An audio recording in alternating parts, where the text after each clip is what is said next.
ओम नमः शिवाय। श्री महापुराण रुद्र संहिता उत्तरार्ध विश्वनाथ अवतार। रात्रिना समये सुशोभित सुख छायाમાં તે વૈશ્યની સાથે આનંદપૂર્વક સૂઈ ગઈ। અર્ધરાત્રિના સમયે નૃત્ય મંડપમાંથી એકાએક વાણી ઉત્પન્ન થઈ કે હે પુત્ર, આ નૃત્ય મંડપમાં વાયુની સહાયથી અગ્નિ પ્રજ્વલિત થયો છે। પછી તો નૃત્ય મંડપ બળવા લાગ્યો। મહાનંદાએ દોડીને બાંધેલા વાંદરાને તેમજ કૂકડાને છોડી મૂક્યા, તેમજ દૂર ભગાડી મૂક્યા। લિંગ થાંભલાની સાથે ટુકડે ટુકડા થઈ ગયું। એને બળેલું જોઈને તે વૈશ્ય અને વૈશ્યા ઘણા દુઃખી થયા। વૈશ્યે કહ્યું, મારા પ્રાણથી પણ પ્રિય શિવલિંગ તો બળી ગયું, હવે હું જીવીને શું કરીશ? હે ભદ્રે, તમે પોતાના સેવકો દ્વારા મારા માટે ચિતા ખડકો, હું અગ્નિમાં પ્રવેશ કરીશ। જો બ્રહ્મા, વિષ્ણુ અને મહેશ પણ મને ના ફરમાવશે તો પણ હું માનીશ નહીં। વેશ્યાએ પોતાના નોકરોને આજ્ઞા આપી ચિતા બળવા દીધી। પરમ કૌતુકી શિવ તો અગ્નિની પ્રદક્ષિણા કરી અગ્નિમાં પ્રવેશ કરી ગયા। વેશ્યા વિસ્મિત થઈ ગઈ અને ઘણો જ ખેદ થયો। એમણે કહ્યું, હું 3 દિવસ એ વેશ્યની પાસે રહેનાર હતી, પરંતુ મારી થોડી ઘણી અસાવધાનીથી આ શિવવ્રતી વૈશ્ય માર્યો ગયો, તેથી હું પણ તેની સાથે અગ્નિમાં પ્રવેશ કરું। સત્યથી જ પરમ ગતિ પ્રાપ્ત થાય છે। સત્ય સ્વર્ગ તેમજ મોક્ષ આપનાર છે।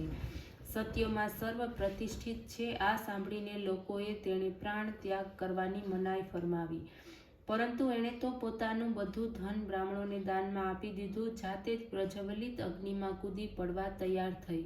ત્યારે પોતાના ચરણોમાં તેના મનને લાગેલું જોઈને વિશ્વાત્મા શિવ ત્યાં પ્રગટ થયા।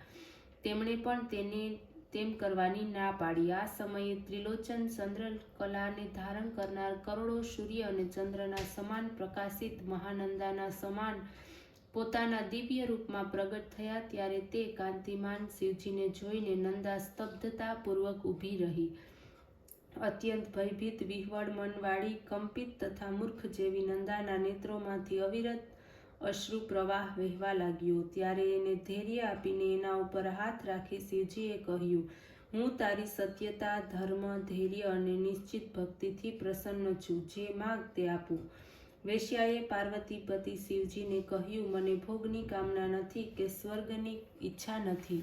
હું તો આપના ચરણને સ્પર્શી ઈચ્છું છું। મારા જેટલા સાથીઓ અને સેવકો છે એમને પણ આપનું પરમ પદ આપો। શિવે એમ થાઓ એમ કહીને પોતાના પરમ પદ પ્રત્યે તેમને મોકલી દીધા। આ વૈશ્યનાથ અવતાર ભક્તોને સર્વદા સુખ અને મોક્ષ આપનાર છે। અધ્યાય 27। દ્વિજેશ્વર અવતાર। નંદીશ્વર બોલ્યા, હે તાત પરમાત્મા શિવનો હવે દ્વિજેશ્વર અવતાર સાંભળો, જે સજ્જનોને સુખદાયક અને પરમ કલ્યાણકારી છે। હે પુત્ર, પહેલા જે ભદ્રાયુ રાજાનું વર્ણન કરવામાં આવ્યું છે અને એના ઉપર ઋષભ રૂપ ભગવાન શંકરે કૃપા કરી હતી, એના ધર્મની પરીક્ષા લેવાને માટે શિવજી દ્વિજેશ્વરાવતાર ધારણ કર્યો હતો।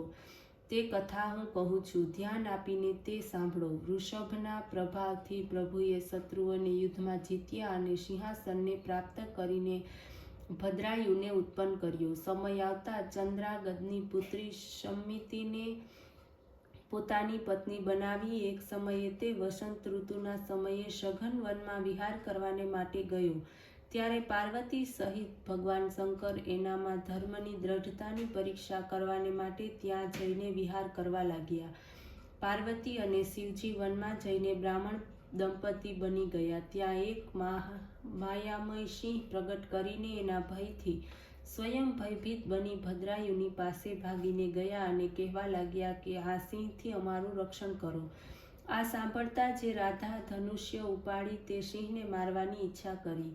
ત્યાં જ તે માયામય સિંહે બ્રાહ્મણ પત્નીને પકડી અને તે સ્ત્રી હે નાથ, હે કાંત, હે શંભુ, હે જગતગુરુ કહેતી ત્યાં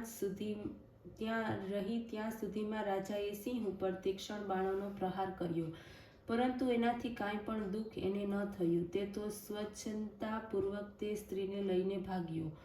બ્રાહ્મણ પોતાની સ્ત્રીના સિંહ દ્વારા થયેલા અપહરણને જાણીને રડવા લાગ્યો। માયાને કારણે ઘણા સમય સુધી તે બ્રાહ્મણ રડતો રહ્યો। પછી રાજા ભદ્રાયુને કહેવા લાગ્યો, હે રાજા, તમારા મોટા મોટા આયુધો ક્યાં છે? તમારા પરાક્રમનું શું ફળ છે? શું તમે જંગલી જાનવરોનું ઘાતકોનું નિવારણ કરવાને માટે પણ સમર્થ નથી?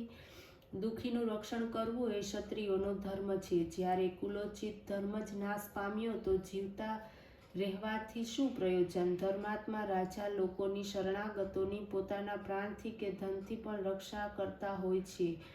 એના વિના તે મૃતકના સમાન છે. જે દુઃખીનું રક્ષણ કરી શકતો નથી તે જીવતા છતાં મરેલો જીવો જ છે. જે કોઈ ગૃહસ્થાશ્રમથી દાન આપતો નથી તો ગૃહસ્થાશ્રમમાં જે ભિક્ષુ રહેવું જ શ્રેષ્ઠ છે. કુશ, અનાથ અને દીનથી રક્ષા ન થાય તો બુદ્ધિમાન પુરુષોએ વિષ ખાઈ લેવું અથવા અગ્નિ પ્રવેશ કરવાનો ઉત્તમ છે.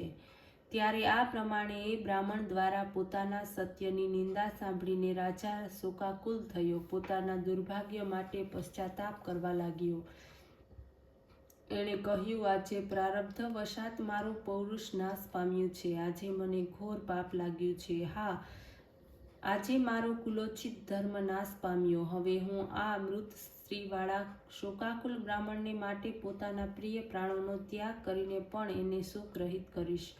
રાજા ભદ્રાયુ મનમાં આ પ્રમાણેનો નિશ્ચય કરી બ્રાહ્મણના ચરણોમાં ઝૂકી પડ્યો. રાજા કહેવા લાગ્યો, હું પોતાની રાણી સહિત મારું સર્વ રાજપાટ આપના ચરણોમાં ન્યોચાવર કરું છું તથા આના સિવાય પણ આપની જે કોઈ અન્ય ઈચ્છા હોય તે કહી સંભળાવો. બ્રાહ્મણે કેટલી વાતો કહીને રાજાને આ પ્રમાણે કહ્યું કે મારે સ્ત્રી નથી, તમે તમારું મુખ્ય સ્ત્રી મને આપો. રાજાએ કહ્યું, હું બીજું તો બધું જ આપી શકું પરંતુ સ્ત્રી ન આપી શકું. વળી પર સ્ત્રી સેવન તો ઘોર પાપ છે.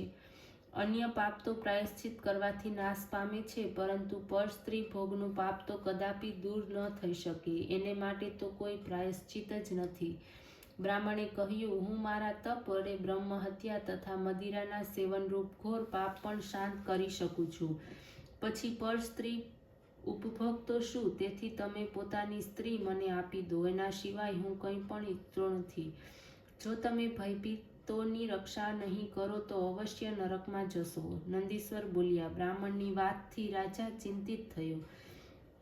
એણે વિચારતા નિશ્ચય કર્યો કે દીનોની રક્ષા ન કરવી તે મોટું પાપ છે. એનાથી તો સારું કે હું સ્ત્રીનું દાન કરી દઉં. પાપથી તો મુક્તિ મળશે. પછીથી હું શીઘ્ર જ અગ્નિ પ્રવેશ કરી લઈશ અને સંસારમાં મારી કીર્તિ વધશે. આ પ્રમાણે મનમાં નિશ્ચય કરીને એ રાજાએ અગ્નિ પ્રજ્વલિત કર્યો. હાથમાં જળ લીધું. એ બ્રાહ્મણે બોલાવ્યો. પત્નીનું દાન કરી દીધું. અગ્નિની 3 પ્રદક્ષિણા કરી એકાગ્ર થઈ શિવનું ધ્યાન કરવા લાગ્યો. શિવથી ન રહેવાયું. તેમણે જોયું કે આ બ્રાહ્મણ પોતાના ચરણારવિંદનું ધ્યાન કરી રહ્યો છે. તેઓ પોતાના 5 મુખ, 3 નેત્ર, પિનાક અને ચંદ્ર કલાને ધારણ કરીને મધ્યાહ્ને કરોડો સૂર્યના સમાન તેજસ્વી સ્વરૂપમાં એ રાજાની સમક્ષ પ્રગટ થઈ ગયા. આકાશમાંથી ફૂલોની વર્ષા થવા લાગી. દેવતાઓના વાજા વાગવા લાગ્યા. અપ્સરાઓ ગાવા તેમજ નાચવા લાગી. બ્રહ્મા, વિષ્ણુ વગેરે દેવતાઓ, ઇન્દ્ર, નારદ આદિ મુનિઓ ત્યાં આવીને સ્તુતિ કરવા લાગ્યા. ભક્તિને વધારનારો અપૂર્વ સમારોહ થયો. શિવજીના દર્શનથી ભદ્રાયુ ગદગદ વાણી હાથ જોડીને એમની સ્તુતિ કરવા લાગ્યો. એમની સ્તુતિને સાંભળીને પાર્વતી સહિત શિવજીને પ્રસન્ન થઈને કહ્યું, હું તમારી ભક્તિથી પ્રસન્ન છું. તમે પોતાની સ્ત્રી સહિત મારી પાસે વરદાન માગો. હું તમને ઈચ્છિત વરદાન આપીશ. હું પરીક્ષા માટે જ નહીં આવ્યો હતો. જેને સિંહ ઉઠાવી લઈ ગયો તે પાર્વતી હતી. તે માયાવી સિંહ હતો જે તમારા બાણોથી ઘાયલ ન થયો. તમારા ધૈર્યની પરીક્ષા માટે જ મેં તમારી પત્ની માગી.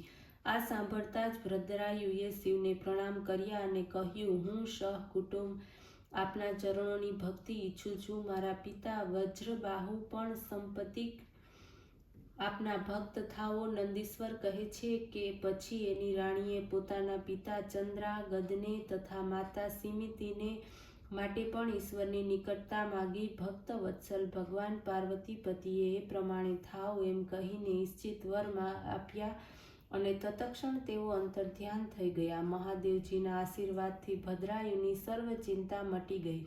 એ સમિતિની સાથે ભક્તિપૂર્વક મહાદેવજીની પૂજા કરતા મહાદેવ પદને પ્રાપ્ત થયા. જે માણસ આ દ્વિજેશ્વર અવતારને વાંચે છે, સાંભળે છે તે શિવ પદને પ્રાપ્ત થાય છે. તે ક્યારેય પણ ધર્મ ચ્યુત થતો નથી અને પરલોકમાં મુક્તિને પ્રાપ્ત કરે છે. ઓમ નમઃ શિવાય.